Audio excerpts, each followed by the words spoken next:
नमस्कार, मैं अनुपम कुमार सिंह। आप फेसबुक पर, ट्विटर पर, वेबसाइट्स पर विभिन्न माध्यमों से मेरा लेख पढ़ते रहे हैं और कई लोगों के सुझाव आ रहे थे लगातार कि आप वीडियो फॉर्मेट में भी आइए और जो चीज़ें आप लेख के माध्यम से कहते हैं या लिखते हैं उन्हीं चीज़ों को वीडियो के माध्यम से भी सामने लेकर आइए। तो मैंने सोचा कि सुझाव तो सही है, क्योंकि काफ़ी दिनों से कई लोग ऐसा कह रहे थे। क्योंकि वीडियो एक ऐसी चीज़ है जो एक फ़्लाइट में उड़ता हुआ व्यक्ति, ट्रेन में बैठा हुआ आदमी, मेट्रो में खड़ा व्यक्ति या फिर घर में आराम कर रहा व्यक्ति, कोई भी देखता रहता है। आपके पास अगर खाली समय हो तब भी आप रील्स देखते रहते हैं, इंस्टाग्राम पर स्क्रॉल करते रहते हैं। तो अब इंस्टाग्राम पर हो सकता है आपको स्क्रॉल करते करते मेरे भी कंटेंट मिल जाएं, क्योंकि अब मैं वीडियो के द्वारा भी नियमित रूप से आपके सामने आता रहूँगा। और सबसे पहले तो आप अनुपम के सिंह नाम से मैंने जो यूट्यूब चैनल बनाया है वहाँ जाकर आप सब्सक्राइब करें मुझे। इंस्टाग्राम पर भी मैं अनुपम के सिंह नाम से हूँ और वो नीचे आपको वीडियो के नीचे वो सारी आईडी दे दी जाएगी, वहाँ जाकर आप जुड़ें ताकि कोई भी वीडियो मिस ना हो। बस आप भरोसा रखिए कि यहाँ तथ्यात्मक विश्लेषण होगा, यहाँ ऐसा कुछ भी नहीं कि हो हंगामा या फिर बहसबाजी। यहाँ शांति से सार्थक चर्चा होगी। हम चीज़ों को हर एक एंगल से देखेंगे और साथ ही उन जो हिंदूद्रोही, राष्ट्रद्रोही पत्रकारों का गिरोह है जो कई ऐसे प्रोपेगेंडा वाली चीज़ें लेकर आता है, उनको भी हम बेनकाब करेंगे। यहाँ आपको बहुत ज़्यादा ज्ञान भी नहीं मिलेगा, ऐसा मैं नहीं कहूँगा कि आपको बहुत ज़्यादा ज्ञान मिलेगा, लेकिन हाँ, यहाँ पे आपको खरा विश्लेषण ज़रूर मिलेगा चीज़ों का, हर कुछ का। इतिहास, संस्कृति और राजनीति के विषय पर मैं लिखता रहा हूँ और मैंने इस पर हज़ारों आर्टिकल्स लिखे हैं आज तक, और अब आप वीडियो के माध्यम से भी मुझे देख सुन सकते हैं। तो हम आगे बात करेंगे ज्ञानवापी मुद्दे पर, क्योंकि पहला वीडियो महादेव के नाम, इससे बेहतर क्या हो सकता है, महादेव के नाम, श्री राम के नाम। लेकिन हाँ, उससे पहले आप वीडियो पॉज करके नीचे चैनल के बायो में जाइए, वहाँ पे सब्सक्राइब कीजिए और फिर वो नोटिफिकेशन वाला जो आइकन होता है उसको भी दबा ही लीजिए, ताकि नियमित रूप से मैं वीडियो लेकर आऊँ तो आपको पता चलता रहे और आप देखते रहें वीडियो, शेयर करते रहें अगर आपको अच्छा लगता है तो। हाँ, और कमेंट बॉक्स में ज़रूर बताइए आपको अगर कुछ अच्छा लग रहा है, कुछ बुरा लग रहा है, आपके कुछ सुझाव हैं, कुछ खामियां अगर आपको दिख रही हैं तो ज़रूर ही कमेंट बॉक्स में बताएं, ताकि उस पर मैं काम कर सकूं आगे। उर्दू में न तो ज्ञान नाम का कोई शब्द पाया जाता है और न ही वापी नाम का। फिर ये ज्ञान वापी किसी मस्जिद का नाम कैसे हो सकता है? एएसआई के वैज्ञानिक सर्वे की रिपोर्ट आ गई है। रिपोर्ट चीख चीख कर कह रही है वहाँ एक भव्य हिंदू मंदिर हुआ करता था। कलयुग में प्रत्यक्ष को भी 100 प्रमाण की आवश्यकता पड़ती है, विशेष करके भारत की लोकतांत्रिक व्यवस्था में और खासकर न्यायिक व्यवस्था, यहाँ की न्यायपालिका के सामने। ज्ञानवापी की दीवारें सदियों से जो कह रही थी, उस पर भारत में आर्कियोलॉजी की सबसे बड़ी संस्था ने मुहर लगा दी है। ये वही एएसआई है राम मंदिर पर जिसकी सर्वे रिपोर्ट आने के बाद भारत में इतिहासकारों के एक गिरोह ने उसे बदनाम करने में कोई कोर कसर नहीं छोड़ी थी। Indian council of historical research यानी ICHR नामक एक संगठन बनाकर हर साल एएसआई के विरुद्ध प्रस्ताव पारित किए जाते थे। इस क्रम में एक अच्छी खबर ये है कि विक्रम संपत जैसे इतिहासकारों ने मिलकर foundation for Indian historical and cultural research यानी FRHISTS नामक एक संगठन की स्थापना की है। वर्षों से जिन चंद लोगों ने भारत के इतिहास को अपनी मुट्ठी में बंद करके रखा था, उनके खेल को खत्म करने के लिए ये संगठन काम कर रही है। जहाँ तक ज्ञानवापी की बात है, इतिहास ही नहीं बल्कि वर्तमान के पास भी इसके मंदिर होने के हर साक्ष्य मौजूद है। जब 7वीं शताब्दी में चीनी यात्री ह्वेनसांग यहाँ आता है तो एक विशाल मंदिर काशी में होने की बात करता है। अब आते हैं 11वीं-12वीं शताब्दी में।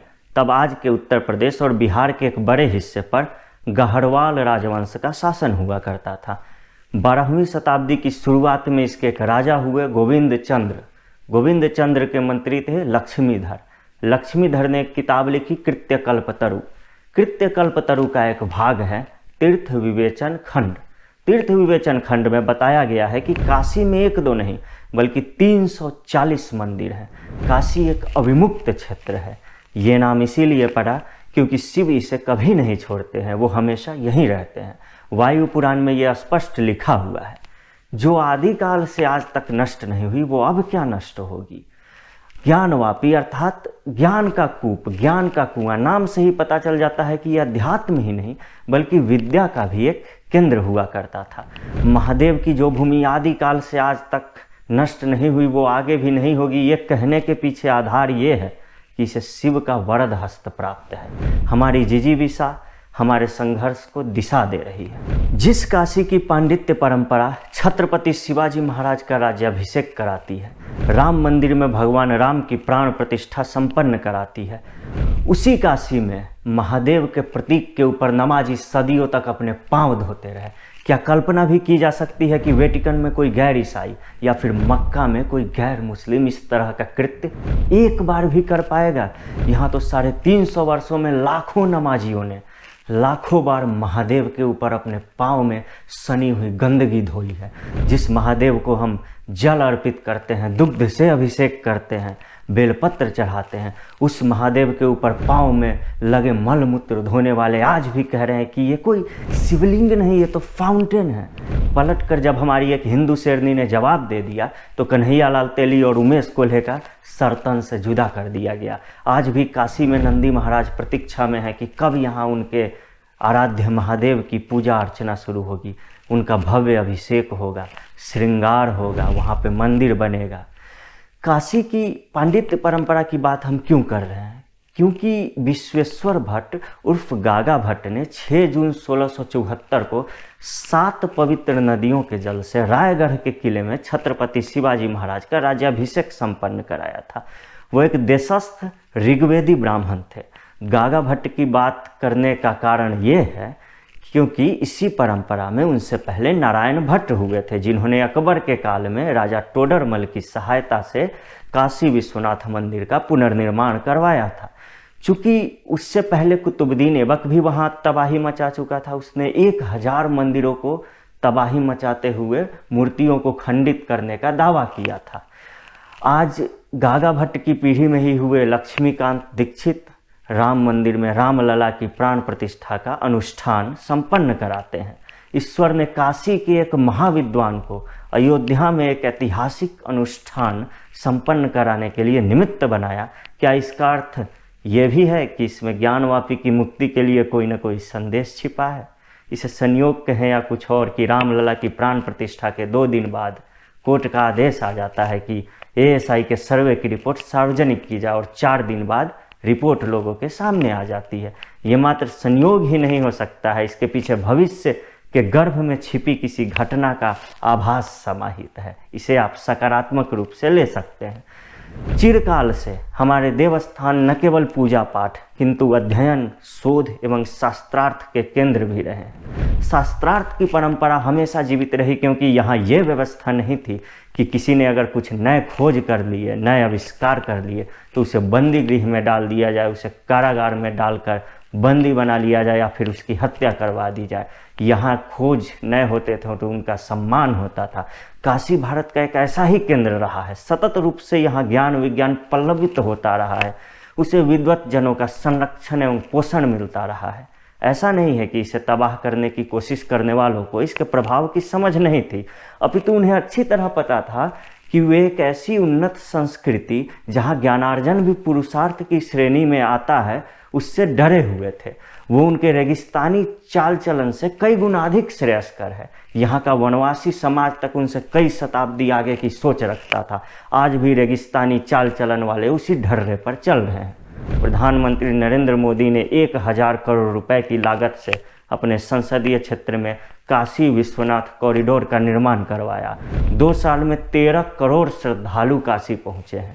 राम मंदिर प्राण प्रतिष्ठा के बाद आशा का एक नया दीपक जल उठा है, जगमगा उठा है। नंदी की प्रतीक्षा का अंत होगा और हमें विश्वास है कि शीघ्र ही होगा। इसी तरह के और भी कंटेंट मैं आपके सामने लेकर आता रहूँगा, लेकिन अभी शुरुआत है। अभी तो आगे जैसे जैसे नियमित रूप से हम आगे बढ़ेंगे काफ़ी कुछ आपके सुझावों पर काम करके और वीडियो मैं लाता रहूँगा। लेकिन आप ज़रूर सब्सक्राइब कर लें, और अगर कंटेंट अच्छा लगा तो आप शेयर भी करें। तो आगे आप सुझाव भी दे सकते हैं कि किस तरह के वीडियो लाएं, या क्या किस टॉपिक पे आप बात चाहते हैं कि हो, तो उस पर मैं काम करूंगा और आपके लिए वीडियो लगातार लाता रहूंगा नियमित रूप से। तो आप सबसे पहले तो सारे सोशल मीडिया हैंडल पे जुड़ जाइए अभी ही एकदम, इसमें देर करने की ज़रूरत नहीं है। और जिस तरह से आप लेख पढ़ते रहें उसी तरह से वीडियो भी शेयर करते रहें, कंटेंट, वीडियो कंटेंट भी। नमस्कार, अगले वीडियो में फिर एक नए मुद्दे के साथ मिलेंगे।